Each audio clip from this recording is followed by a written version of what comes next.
तू जहाँ जहाँ चलेगा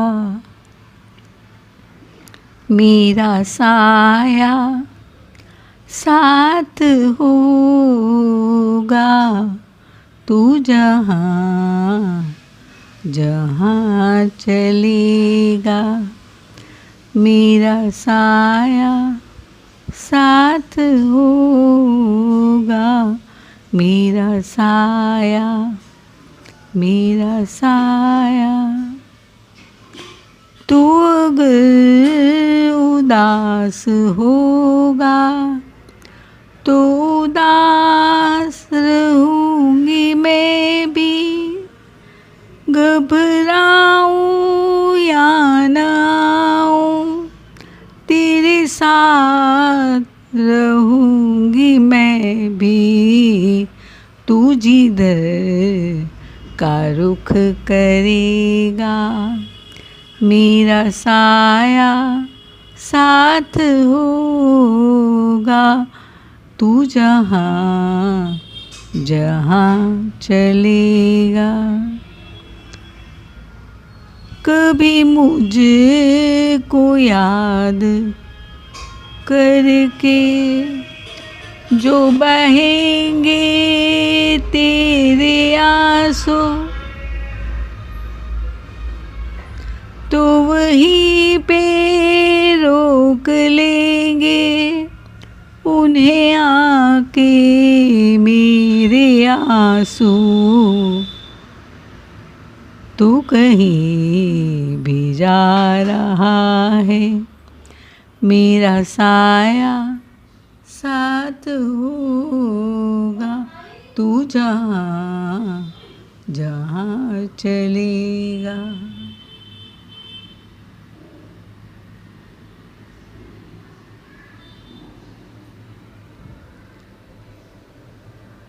आज 3 दिसंबर है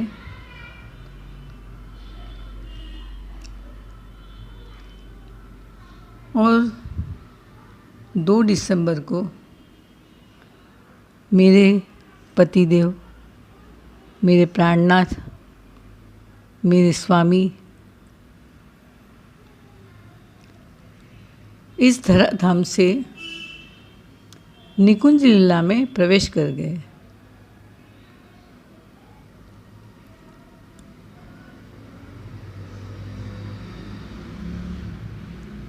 दो तारीख को प्रवेश कर गए।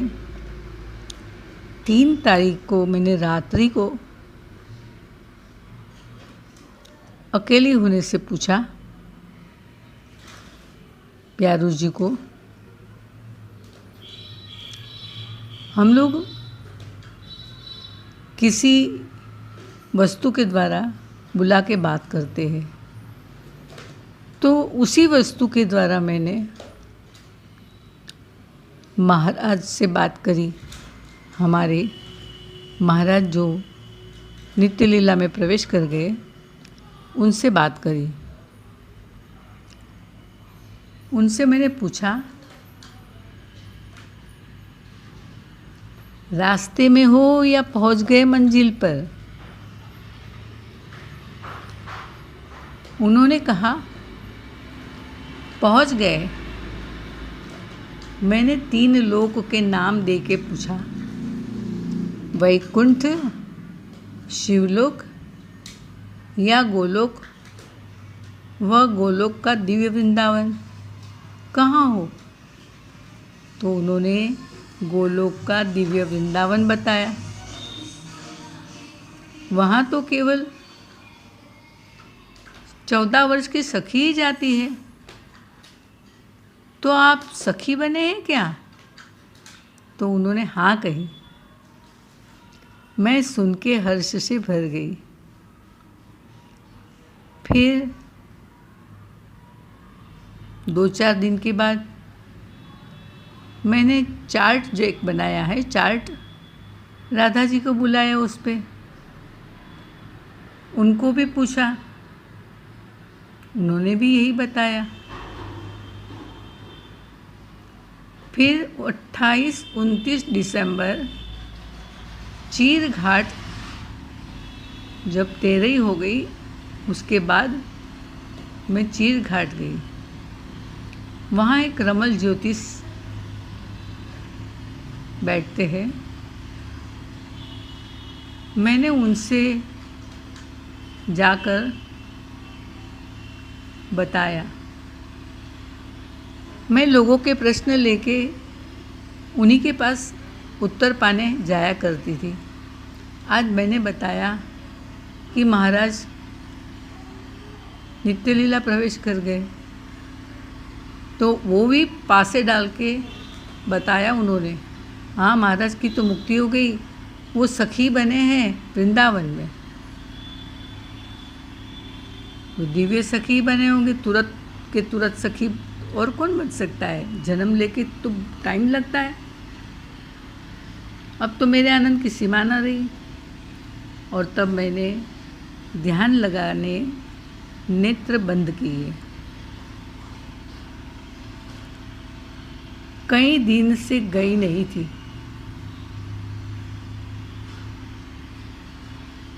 इसलिए तुरंत मोहन महल में प्रकट न हो सकी। निधिवन में दौड़ लगाई। जमुना जी दिखी और गुरु श्री राधा रानी की कृपा से मोहन बाग भी आ गया। संध्या काल का कीर्तन पूरा हुआ था। सब सखी युगल का आशीर्वाद लेने जा रही थी, और मैं जाते ही प्यारी जू के चरणों में गिर पड़ी।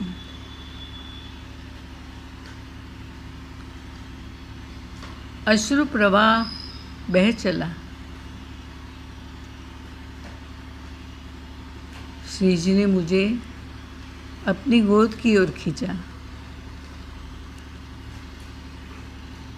मेरे सिर, पीठ, हाथों पे हाथ घुमाने लगी। दूसरी तरफ सखियाँ भी उन्हें प्रणाम कर रही थी। हर तरफ से ध्वनि आ रही थी, राधा राधा कृष्ण राधा, राधा कृष्ण राधा कृष्ण राधा, राधा कृष्ण राधा, राधा कृष्ण राधा, राधा कृष्ण राधा, राधा राधा कृष्ण राधा। मैं अभी भी उनकी गोद में सिर रखे हुई थी।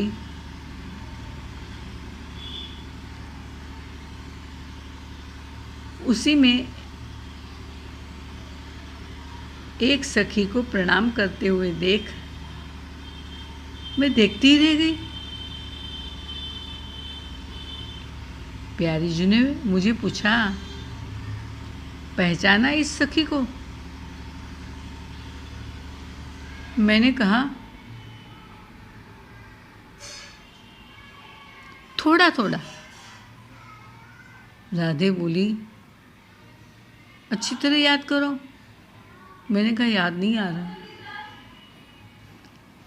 राधे बोली, ये वे ही तो है तेरे, ये वे ही तो है मेरे।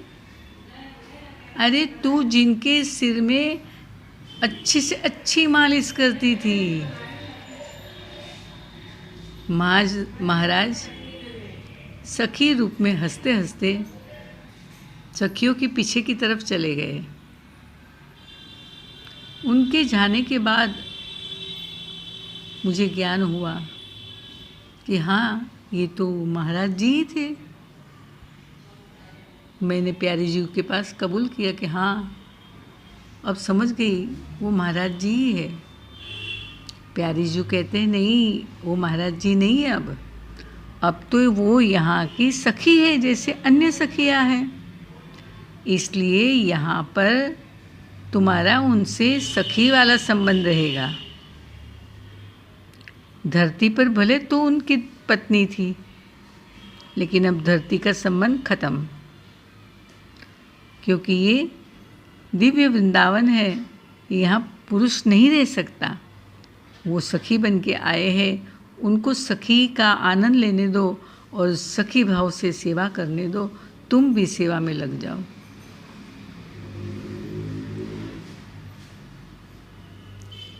इतनी बात होते मेरी आँख खुल गई।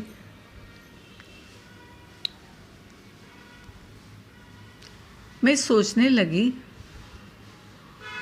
प्यारी जी ने बता दिया कि मेरे पतिदेव ये है और सखी बने हुए हैं, पर उनका नाम नहीं बताया। उनका नाम जानने में तड़पने लगी। मुझे कोई पूछे तो बता तो सकूं कि वो तो नित्य लीला में श्रीधाम में ओणम, उनका नाम जो है वो ये है, मैं बता सकूं। इसलिए मैंने वही चार्ट निकाला और प्यारी जी को बुलाया, लेकिन प्यारी जी नहीं आई। उनके बदले श्री कृष्ण आ गए और श्री कृष्ण ने मुझे नाम बताया, ओणम। ओणम, मैंने कहा ये तो नाम पहली बार सुना। ये ओणम एक ऐसा नाम। श्री कृष्ण कुछ बोले नहीं और वो भी अंतर ध्यान हुए। तब मैंने मोबाइल में गूगल में पूछा कि ओणम का मतलब क्या। तो ओणम का मतलब मेरे पूछने पर गूगलाचार्य जी ने बताया कि जब बलि राजा साल में एक बार धरती पर केरल में अपने लोगों को मिलने आते हैं, तब एक उत्सव मनाया जाता है। वो बड़ा उत्सव माना जाता है। उसी उत्सव का नाम ओणम है। वो और वहाँ के लोग फसल जिस दिन उगती है, कटती है, उस दिन को भी ओणम उत्सव मनाते हैं। मैं खुश हुई कि केरल का बहुत बड़ा उत्सव का नाम ओणम है और वही नाम श्री महाराज जी को मिला है सखी के रूप में। धन्य है, धन्य है, धन्य है युगल सरकार, जिन्होंने मेरे प्रभु को भी, धरती के प्रभु को अपने चरणों में सेवा में रख लिया।